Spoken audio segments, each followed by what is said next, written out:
At ngayon, meron po tayong ibabahagi. Meron po tayo ditong piso na 2014. So ito po yung tinatawag nilang postage coin. Kahit circulated siya, makintab pa rin po siya. Ayan. Kahit marami nang nakahawak sa kanya.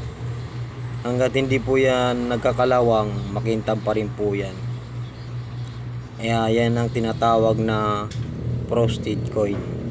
Sa numismatic, mayroon na po itong halaga na 52 pesos.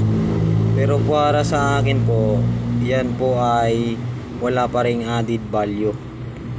Common pa rin po yan kasi napakarami pong ganito na ginawa. Mayroon tong reverse tree. Ayan, reverse tree sa likod. Tapos postage coin siya. Yan o ang kintab. Ganyan na ganyan ang itsura ng mga postage coin. Kahit circulated siya, makintab pa rin. So yan, para alam din ng iba kung ano yung itsura ng mga postage coin. Makintab siya.